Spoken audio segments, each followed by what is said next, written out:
boys and girls, and welcome to the concession stand here on the KB Radio Network. I am your host, Kevin Reed, and today we're going to review the fourth and final season of the Umbrella Academy, which is on Netflix, a superhero television series which is based on the popular comic book series of the same name. It was created by Gerard Way, who you may, if you're a fan of rock music or alternative rock, My Chemical Romance. Yes, that Gerard Way. He created this comic book series back in the day, and this is the live action adaptation of that show, of that comic book, I mean. And this show has been running on Netflix since 2019. It came out in a time where I think a lot of people were stuck in the main, the main story, or the big superhero team ups, with Justice League coming out around that time. We had the Avengers around that time. DC and Marvel was running the show, and just like they have been in the comics for many, many years. But this show really shined the light on your kind of underneath comics, those underdog comic, Dark Horse and things of that nature. And this was one of those shows. I didn't follow this particular comic book series, even though I heard of it. I didn't follow it on print. But when I heard about this show being developed at Netflix, I'm like, okay, there's something different. And, it's good that we got the Avengers films and the DC films, the Justice League and the Batman v Superman movies and all that stuff, for better or worse. But to see superheroes in a different light is a breath of fresh air. You need something new and fresh. And the Umbrella Academy, it revolves around a dysfunctional family of adopted sibling superheroes who reunite to solve the mystery of their father's death and the threat of an imminent apocalypse. And that's pretty much the synopsis for every season going forward. That was it. They faced an apocalypse every single season. And we get to this final season of the show. I love this show. I always did love the Umbrella Academy for a variety of reasons. One, the actors and actresses attached to this. They are tailor-made for these roles. You have Elliot Page, Tim Hopper, Emmy Raver, Lampman, Robert Sheehan, Aidan Gallagher, many, many more. This cast, in particular, the Umbrella Academy, were awesome. The chemistry between these actors and actresses were amazing. I loved their chemistry. They felt like brothers and sisters. They felt like a dysfunctional family, or what we like to call in my house, a family. They felt like a real lived-in family. They love each other. They drive each other crazy, to the point they probably want to strangle one another. But at the end of the day, they have each other's back, and it was displayed beautifully throughout these 4 seasons. My favorite character throughout the entire show, from season 1 to 4, is number 5. Is number 5, because he's the one that is detached the most. Aside from Victor, who was kind of shielded because of how powerful he is. But that's a whole nother storyline for another season of the show. But number 5 was actually gone. He was actually trapped in another timeline, or back in time, or flash forward through time, however it goes. And he was away. He was away so long he didn't even get a name. That's why he's number 5. They call him 5. And so to have this 13, 14, 15-year-old boy, however old he is, on the show. They never clarified that. Um, Interacting with these grown adults, but be leaps and bounds more intelligent than them because he lived literally for decades. I think he lived up to 60 something years old in the timeline that he was trapped in. But when he was able to go back to his original timeline, he was in his 13-year-old self. And so he was trapped in his little kid body, but had the brain, the intelligence of a 60 some odd year old man. And so I love that dynamic. And he played it perfectly throughout, even into this last season where you can clearly see he's older, but he doesn't really look it. I must say, Aiden Gallagher got some good genes because he looks like he didn't age that much throughout these last, 5-6 years. I mean, he looks the same as he did before, but of course he has, he's a little taller, he carries himself a little more grownish, if you will. But I love his character. Love them all. Love all of their characters. Another thing that I love, and I know what you're saying.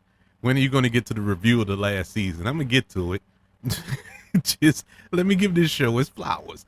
Another thing that I love about this show is the Elliot Page factor. When this show began, it was Ellen Page as Vanya, and she had powers. She was the same character as Victor. But when Elliot went through the transition in real life, they didn't recast, well, we need a woman for this role, or whatever the case may be. No, they kept her, or kept him, kept him.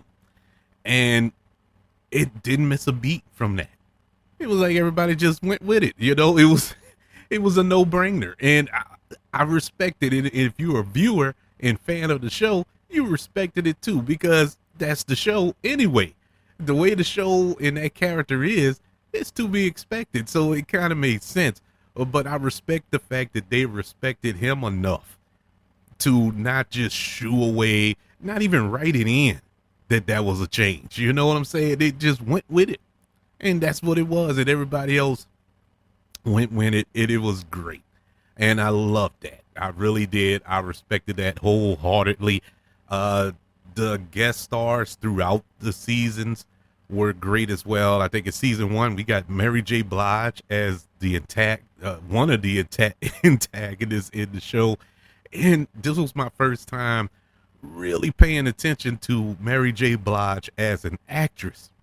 And she did a phenomenal job in her role. I was like, man, Mary J. really can act. And this was before Mudbound, which I believe she was nominated for Mudbound, another Netflix project. But she really nailed that role. In the Umbrella Academy is what I'm talking about. She did in Mudbound too. But man, I was shocked. I thought it was stunt casting, but no, it wasn't. She really did an awesome job. All right, let's get to this final season of the Umbrella Academy. And I said all that, giving this show its flowers, because the final season was all right.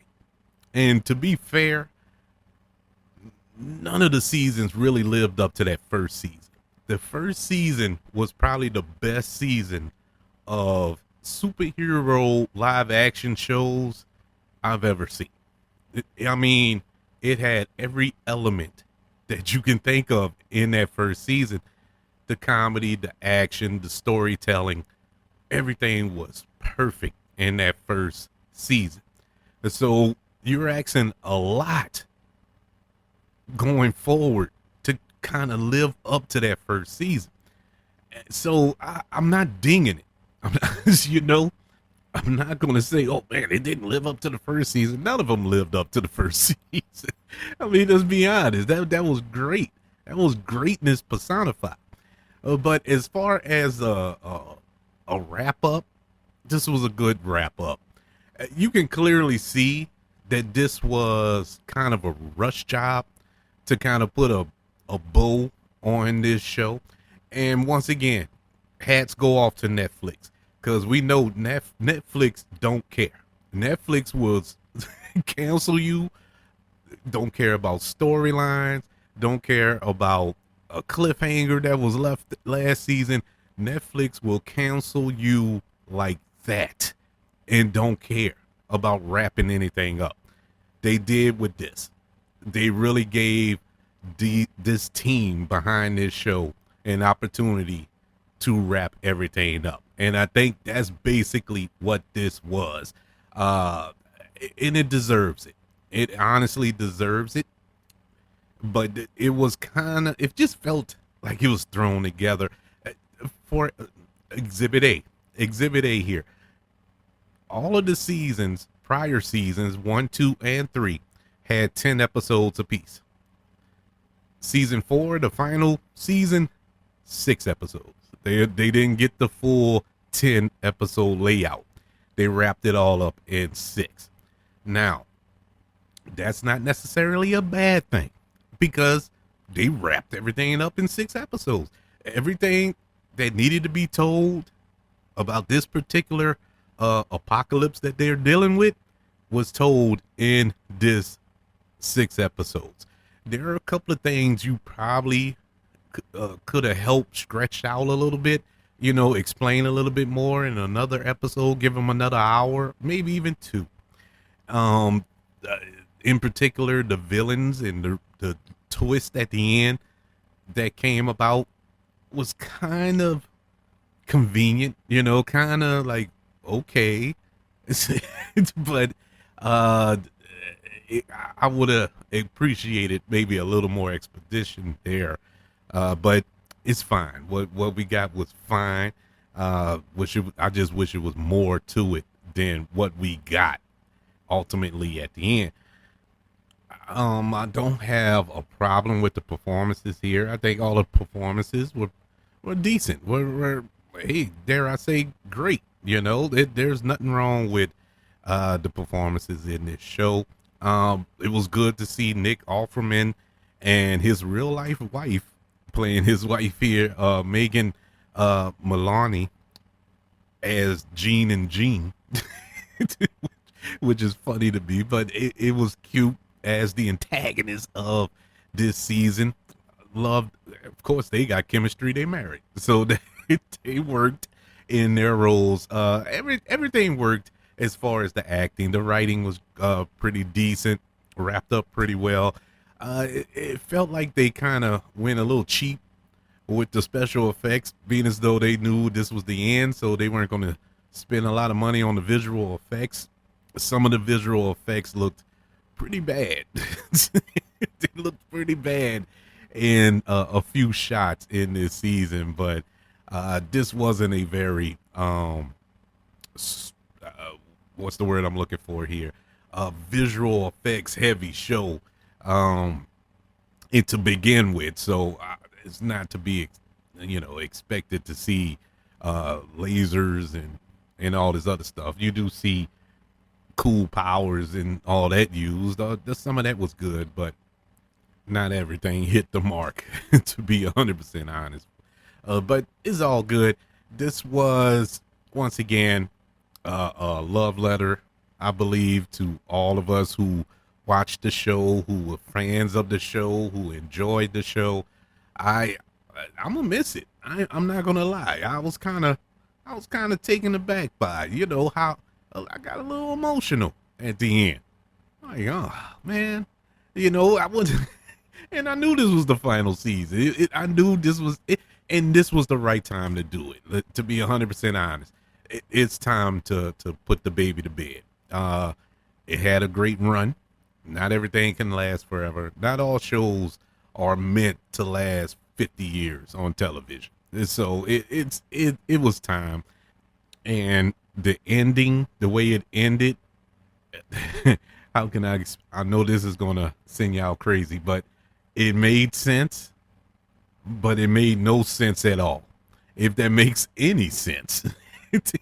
It made sense in the terms of the show, but it made no sense at all. So And this is somebody who watched the show religiously. So I don't blame anybody for hating that ending. I wouldn't be mad at you in the least bit. I'm like, I get it. Yeah, I understand. But for some strange reason, it worked for me. And I have no idea what happened. It's, I mean, I have an idea, but I have no idea. It's the craziest thing. But that's this show is so weird and obscure. You run with it. It's it's fine. I you gotta love it. You gotta love the Umbrella Academy. It will be solely missed on the television screen. The Umbrella Academy season 4 final season gets a lot of grades of a C plus. As a total, as a whole, the whole series from season 1 to season 4, I gotta give a B plus. I think it was one of the better superhero shows, live action wise, that you're gonna see, because it was so weird. It was so much of a departure from the bubbly, happy, and, and I know that's weird comparing it to Avengers Infinity War, where half the universe got wiped out. But I mean, it it was brutal. That show was brutal as far as the violence and the subject matter and real world issues that were addressed throughout that show. And that's not to take away from what Marvel and DC do. Yeah, they address real world issues as well, but they kind of sugarcoat it a little bit for younger viewers. Maybe it'll go over younger viewers' head and whatnot. Not this show here. This show, they went right at it. It's not to the boys level of subtlety, but it's a little it's a little subtle how they did it. But I appreciate it for what it was. I would love to know: are you gonna miss the Umbrella Academy? I sure am. I'm gonna miss it for the both of us, even if you don't. I would love to know your thoughts. Email the show, kbradiopodcast@gmail.com. You can also search for this show on all social media platforms. Just search for the KB Radio Network.